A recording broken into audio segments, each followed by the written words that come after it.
Hello, my name's Iris and I'm 28 years old.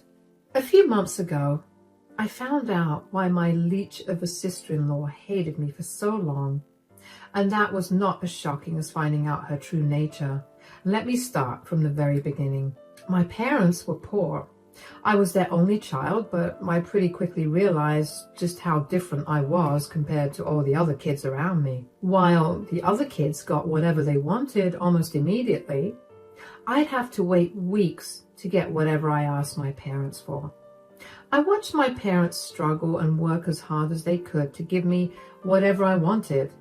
Every time I felt bad for putting so much more pressure on them, they'd tell me to repay them by studying as hard as I could.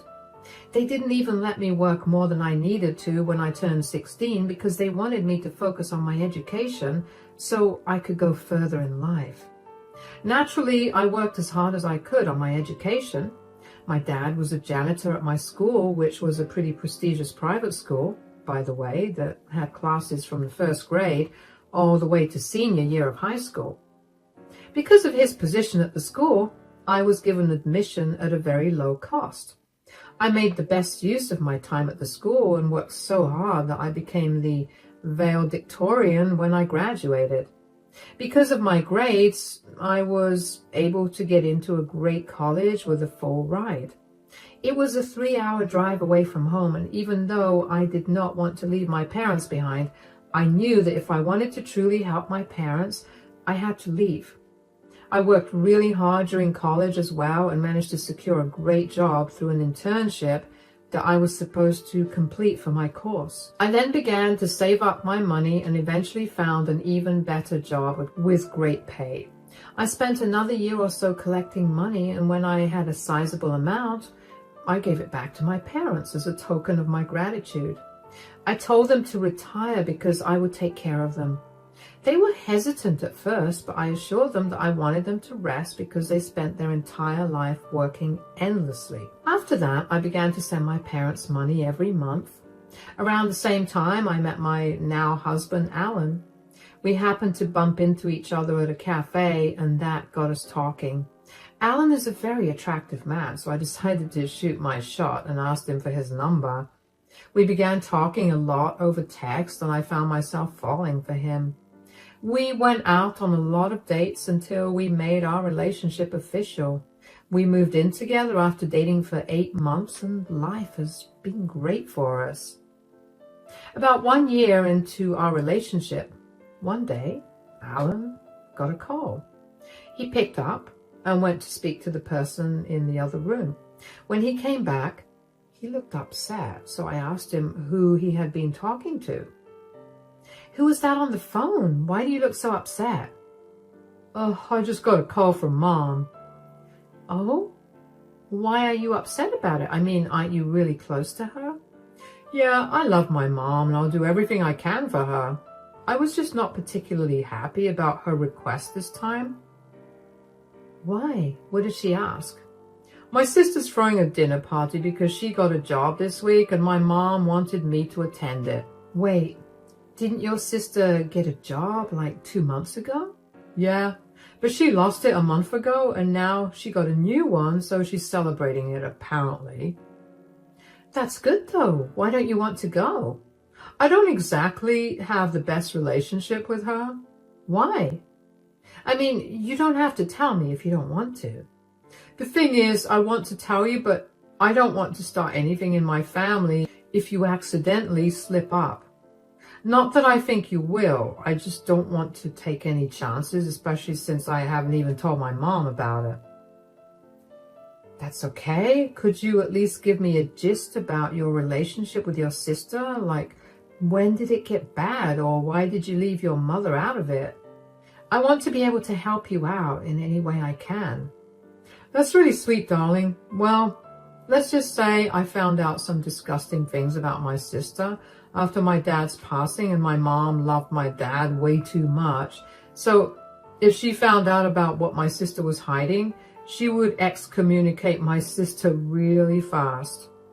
My sister depends on my mom whenever she's out of a job, and I didn't necessarily want to hurt my sister when she was grieving too. Eventually, time passed. And now it's just too awkward to bring up again, so I've decided to distance myself from her. Wow, your sister must have done something really bad for you to go this far, huh? Yeah. Does she know that you've been distancing yourself from her? I mean, she hasn't bothered to ask me why I haven't been talking to her. So even if she has noticed it, I don't think she cares about it. My mom figured something was going on, but she strongly believes in not interfering where she doesn't belong. She's resigned to being our middleman and communicates everything about each other to us. That must be hard on your mom, though. I know. This is why I told her I don't want any updates on Darcy unless they're really important. I see. Well, I know I haven't met your mom or sister yet, but do you think I could accompany you to your sister's dinner?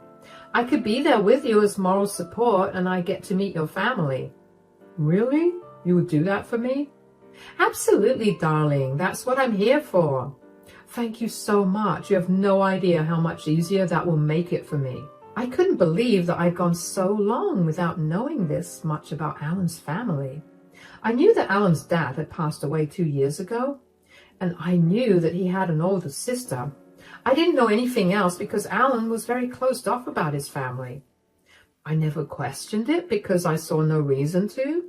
Some people have difficult families and it's hard for them to open up, so I never asked him about the subject. I was very curious about what his sister Darcy had done. While Alan didn't directly tell me about what she'd done, I figured that she'd done something money-related. Alan told me that initially even he supported her when she was struggling because she was too embarrassed to keep asking their parents for money.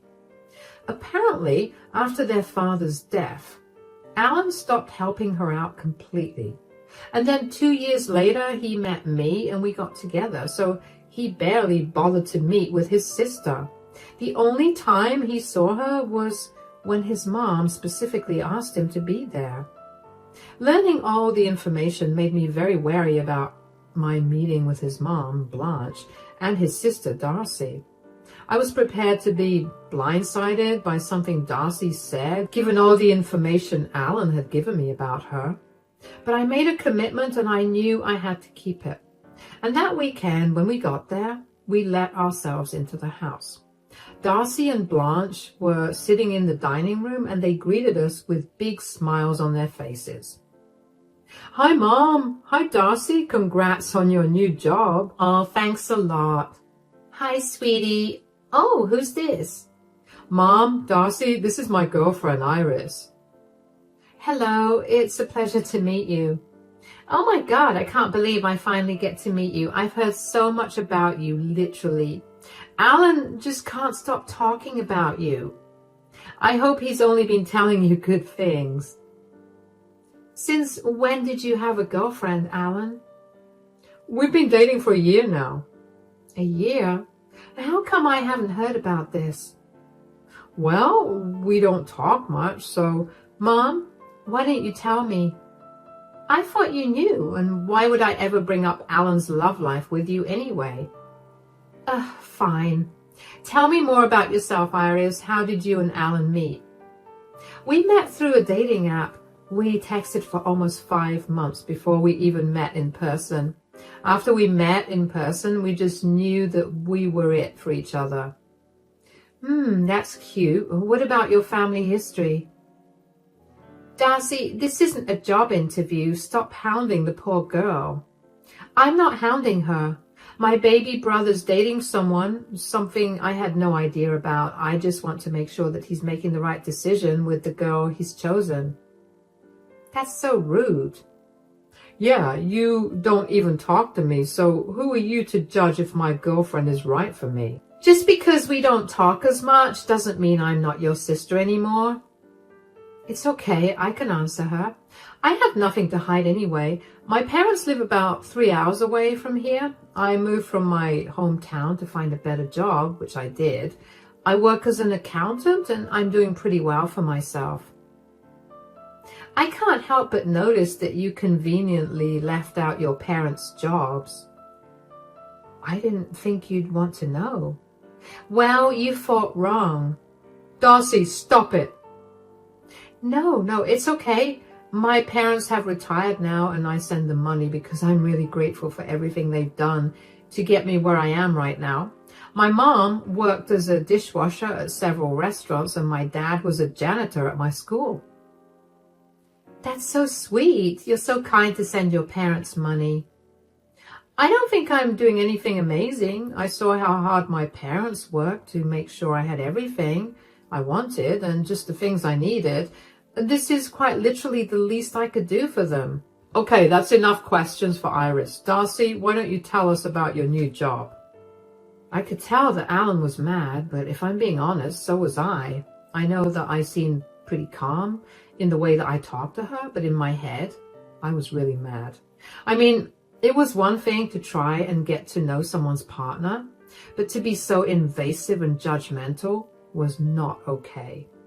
I don't know how well I could have conveyed Darcy's attitude, but during the entire conversation, she kept looking at me up and down in disgust. For the sake of keeping things cordial between us, I didn't say much for the rest of the dinner. I knew that if I had to have another conversation like the previous one with Darcy, I might have snapped and been mean to her. Instead, I chose to just remain a source of comfort for Alan. On our way back home from dinner, Alan apologized for Darcy's behavior. He told me that he would give Darcy a piece of his mind later on, but I told him to forget it. I didn't want to stir things up just as soon as I got introduced to his family. Over the next 3 years, Darcy was a pain in my side. She would not stop being passive-aggressive with her comments towards me. I could never get a read on why she hated me so much. She would always exclude me whenever she couldn't. She tried to humiliate me in front of Blanche. Blanche never said a thing and usually ignored what Darcy was trying to do, but I could tell that Darcy's behavior was beginning to irritate her too. Alan and I didn't meet Darcy much, about once every 2 months at most, but every time we did, Darcy always had something mean to say, either to or about me. Eventually, I learned to ignore her, and so did Alan. When Alan and I reached the 4-year mark of our relationship, Alan proposed to me. Of course, I called my parents immediately to tell them the news, and they were ecstatic for me. Alan and I decided to host a dinner for Blanche and Darcy that weekend. It was odd for us to be hosting both of them, considering we usually met at either Darcy's or Blanche's, but we were too happy about our engagement to worry about whether the two of them would have actually been surprised. We waited until dinner was over to announce the news. Okay, so we've invited you guys over because we have some news to give you. Oh, I hope it's good news. It's great news. Don't keep us waiting. Tell us. Iris and I are engaged. We plan on getting married in 5 months' time.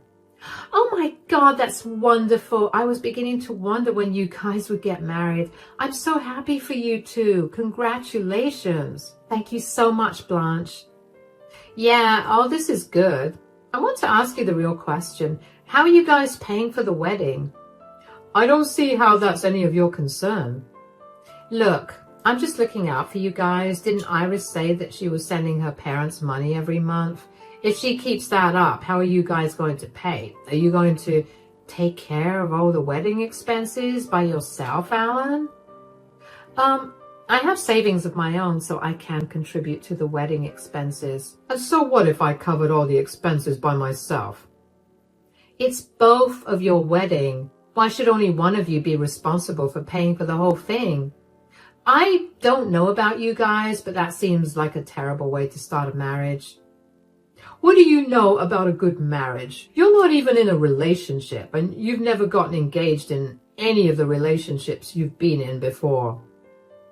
You don't have to be so unnecessarily rude. I've seen my friends' marriages fall apart because of poor financial decisions. After you guys get married, are you still going to let Iris send money to her folks? Let? That's her money that she's earning through her hard work. I have no say in how she spends her money, and I would never stop her from spending her parents' money because I love them and want them to be taken care of too. There's no need for this to turn into a fight. And before any of you can say anything, I'm going to pay for the wedding so both of you can go crazy. What? There's no need for that. My child is getting married. It's a once-in-a-lifetime event, and there's no way that I'm not going to pay for the wedding that both of you deserve. How do you know it's a once-in-a-lifetime event? Are you seriously suggesting that Iris and I will split up? You know what? I've had enough of you. Please get out of my house. If you want to come to the wedding, I want an apology, not only to me, but also to Iris. Darcy huffed before leaving the house. I was pretty shaken up by what she said. I knew that she wasn't my biggest fan, but I could never put my finger on what exactly she hated about me. I couldn't even bring myself to say anything more because I was so appalled by how she looked down on me. Did she think I was some leech that was after Alan's money? Blanche apologized a lot for Darcy's comments, and Alan and I told her that she had nothing to apologize for. Things were awkward with Blanche around for the rest of the night, so she too left pretty soon after Darcy. Alan was hopping mad after we were alone. He too could not believe how Darcy had talked about me, but I managed to calm him down. A week or so after that, Darcy called Alan to apologize, but ended up making things worse by doubling down on what she'd previously said. Needless to say, Alan was beyond adamant about not inviting her to our wedding. I stayed out of it because, if I'm being honest, I didn't want someone who looked down on me at my wedding either. Eventually, Darcy called me and gave me a pretty good apology. She called Alan as well and apologized to him. We slowly repaired our relationship, and by the time the wedding rolled around, I was on pretty good terms with Darcy. For the next year or so, Darcy and I maintained a cordial relationship. We weren't the best of friends, but she no longer made jabs at me, and she usually avoided talking much to me. I considered that a huge win because my anxiety about having to be in an awkward conversation was no longer there. Alan still kept his distance from her, and he advised me to do the same. He still didn't tell me why, but I knew that whatever the reason might have been, it must have been big enough for him to be so cautious of Darcy. Anyway, one day, out of the blue, Darcy texted me with an invitation for a barbecue cookout at her place the following weekend. I showed the message to Alan, and even though he didn't want to go, I wanted to because this was the first time that Darcy had actually reached out to me. Alan agreed, and the following weekend, we went over to her place. She told us that she was celebrating getting yet another job that's apparently the best paying job that she's ever gotten. She invited quite a lot of friends and family over, so I spent a good amount of time socializing with others before Alan reminded me to get some food for myself. I went up to where the food was and made myself a plate. Just as I was done, Darcy snatched the plate out of my hands. "What do you think you're doing?" I'm trying to get some food for me to eat." "Why do you think you can eat here?" "You invited me to a barbecue, so why wouldn't I be able to eat here?" "You need to wait for the leftovers, which I'm sure you're used to because of your poor upbringing." "Excuse me?" "What's going on? Where's your food, darling?" "Darcy's holding my plate." "Why are you holding her plate? Give it back to her." "Don't bother. She just told me to wait for the leftovers because apparently that's what I deserve considering my poor upbringing." "What? Darcy, did you really say that?" "Oh, please, Alan. We're all tired of pretending like we don't judge Iris for her upbringing. I mean, isn't it incredibly obvious that she only married you for your wealth?" "I did not marry Alan for his money. I married him because I love him. Have you treated me like trash all this time because you think I'm some gold digger?" "Look, I've watched my mother and brother squander away large amounts of money because they're too stupid to distinguish between those that are really in need and those that are leeches. You are a leech. I mean, what more can anyone expect out of someone who was raised by parents who worked as janitors and dishwashers?" "Darcy, this is a disgusting mentality to hold. How dare you talk down to Iris like that?" It's funny that you're looking down on Iris. At least she didn't steal $50,000 from her father. What? What do you mean? Oh, Darcy didn't tell you, Mom? Alan, that's enough. No, Mom doesn't know. So I feel like now is the best time for her to find out what a disgusting person you are. What do you mean? When Dad was in the hospital and barely able to make good decisions, Darcy tricked Dad into signing her a check for $50,000 so that she could go to Vegas and gamble it away with her friends. You know how Dad was so stingy with his money, right? He wanted to save up as much as he could so he could leave us all huge amounts of money. So not only did Darcy get her share of Dad's inheritance, but she also got an additional $50,000. What? Darcy, is this true? How dare you even find out about that, Alan? It wasn't that hard to put together. You missed Dad's funeral because you were hungover and too far away. You were already struggling financially, so when I saw pictures of you gambling on Instagram, I put two and two together. Also, the nurse told me that you visited Dad a day before your trip, and after a quick look at his bank account, I figured out what you did. Okay, that is enough. I can't look at you right now, Darcy. You disgust me more than anyone has in my entire life. I'm going to go home. I'm so sorry that Darcy treated you so poorly, Iris, but I guess this is what you get from someone like her. Blanche left immediately after that. I was beyond shocked, and Alan was fuming at Darcy. Everyone at the cookout was looking at us, and I could tell Darcy was beyond embarrassed. Before she could say anything to us, Alan grabbed my hand and led me back home. I waited until Alan cooled down to get him to explain what had happened for him to suddenly blurt the truth like that. He told me that he had enough of Darcy looking down on me when she had been the one asking everyone in the family for money because she was irresponsible. I asked why he would keep something so big from his mother. Like, I understood that Blanche would have been devastated, but he could have saved her a lot of money because she definitely would not have helped Darcy when she needed it in the last years. Alan had no answer for me. Instead, he texted Blanche a long apology and explained himself. She texted him back almost immediately to tell him that she was not mad at him, but she was a little upset that he kept the secret with him for so long. She asked us to give us some space to process what she'd found out, and Alan reluctantly agreed. The next day, Darcy came banging on our door, and thankfully I was the only one at home since Alan had gone grocery shopping. I opened the door and did my best to remain calm. "What are you doing here, Darcy?" "Everything is your fault."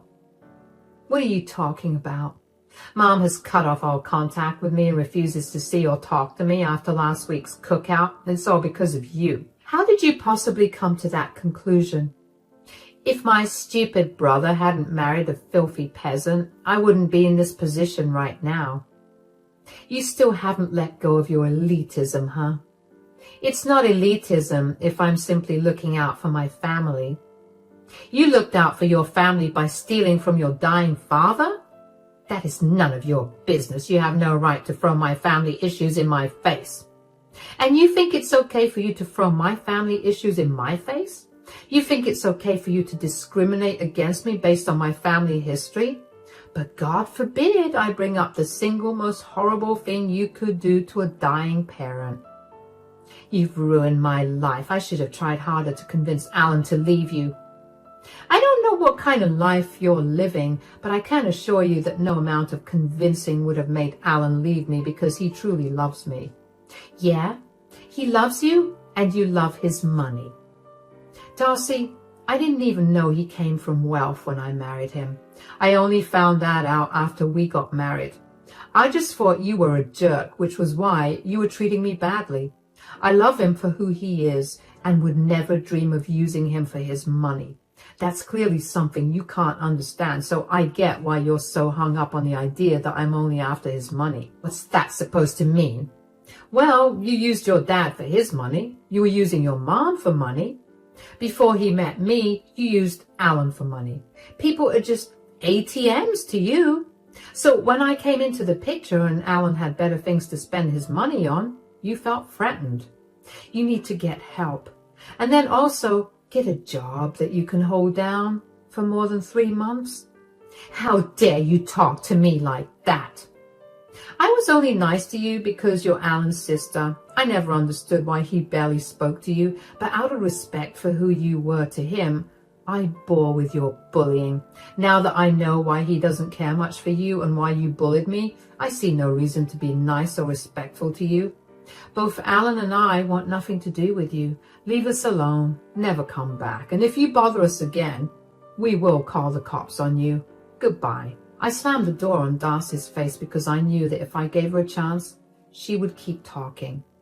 Darcy had some audacity to come to my doorstep and blame me for her actions. I was seeing red, but I knew for sure that if Darcy tried to contact us again, I would file a restraining order against her. Luckily for her, Darcy took my threat seriously and didn't try to bother us in person. She did, however, bombard me with texts almost every single day to tell me what a horrible person I was and how her life went downhill the second I came into her family. I ignored those messages and focused on helping Blanche. I didn't get to speak to Blanche after the party for a few days because she insisted that she wanted some time alone. When she finally agreed to have Alan and me over, we rushed over immediately. As soon as Blanche opened the door, I could tell she was not doing good. She told us that she was heartbroken that Darcy treated her late husband that way when he'd done everything he could to provide for her. Darcy had always been a little difficult, but her father had always made sure that she had everything she wanted. In his final years, he decided to not help either of his children out because he wanted to leave them with sizable inheritances. And for Darcy to trick her father into giving her such a large amount, which she just wasted, was absolutely disgusting. Seeing Blanche so hurt only made me angrier. I knew that Blanche was an amazing person, so I was sure that her husband was also a great person, especially since they also raised Alan to be a wonderful man. I couldn't understand how Darcy could have been so heartless to her own family, who had her back through every problem that she created for herself. Blanche also apologized to me over and over again for not standing up for me against Darcy. She told me that she had many talks with Darcy about her attitude towards me, but Darcy would always brush her off. I told her that I don't mind that she didn't stand up for me because I didn't expect her to. Darcy was supposed to know what was right and wrong, and she had no reason to treat me so poorly when she was a horrible person. Anyway, Blanche also told us that she had gone completely no contact with Darcy. She refused to help her out, regardless of what problems she was going through. And true to her patterns, in 4 months, Darcy lost her job. She tried to ask us for help, but we firmly refused. Blanche blocked Darcy everywhere and did not answer the door when she came banging on it. Last I heard, Darcy managed to get some help from her friends, who also quickly got tired of her and stopped talking to her. I have no idea what's going on with her now, but I'm sure that she's not doing well. As for Alan and I, we're doing great. We've made it a point to visit Blanche regularly, and she's gone back to being her usual bubbly self. We're all happier now, and we've all come to realize just what a burden Darcy had been to all of us. Anyway, we're all onto bigger and better things. Thanks for listening to my story.